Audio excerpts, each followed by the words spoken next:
செல்லமே, எவ்வளவு பெரிய கஷ்டமாக இருந்தாலும் அதை புன்னகையுடன் கடந்து வா. இன்று இப்படி நடந்துவிட்டது என்பதற்காக நாளை அதே மாதிரி கெட்டதுதான் நடக்கும் என்றெல்லாம் அவசியம் கிடையாது. நாளை விடியலானது மாறும் என்ற நம்பிக்கையில் உன்னுடைய கவலைகளை தூக்கி எறிந்துவிட்டு நிம்மதியாக இரு.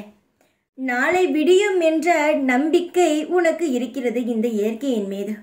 அதே நம்பிக்கை உன் வாழ்க்கையும் விடியும் என்ற நம்பிக்கை உன் மீது இருக்க வேண்டும். அந்த இயற்கையின் மீது நம்பிக்கை வைக்கிறாய் தவிர உன் மீது நம்பிக்கை வைக்கிறாயா? நிச்சயமாக அந்த சூரியன் பிரகாசம் எப்படி ஒளிமயமாக இருக்கிறதோ உன்னுடைய வாழ்க்கையில் ஒளிமயமாக இருக்கும். இயற்கையில் கூட காலையில் வெளிச்சமாகவும் ராத்திரி இருட்டாகவும் இருக்கும். ஆனால் உன் வாழ்க்கையில் எப்பொழுதுமே இரவு பகல் எப்பொழுதும் வெளிச்சமாக இருக்கும்படி நான் எல்லா நல்லதுகளையும் உன் வாழ்க்கையில் சேர்க்கிறேன். நான் சொல்லும் பொழுது பல கேள்விகளானது உன் மனதிற்குள் தோன்றுகிறது. கேள்விகள் அதிகமாக இருந்தால் குழப்பங்களும் அதிகமாக இருக்கும். கேள்விகளை குறைத்துக்கொள். வாழ்க்கையில் என்ன நடக்கிறதோ அதை பொறுத்திருந்து வேடிக்கை பார்.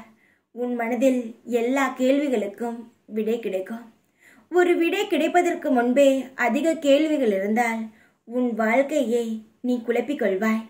கேள்விகள் நிறைந்த வாழ்க்கை எப்படி நன்றாக இருக்கும்? அதனால் கேள்விகளே இல்லாமல் உன் வாழ்க்கையில் நீ எல்லா சூழ்நிலைகளிலும் வாழ பழகு. உன் அனைத்து பிரச்சனைகளுக்கான விடைகளையும் சீக்கிரத்தில் இந்த சாய் தருவேன். இந்த வியாழனில் உன்னுடைய ஒவ்வொரு விஷயங்களையும் நான், உன்னுடைய ஒவ்வொரு கவலைகளையும் நான் கேட்டேன்.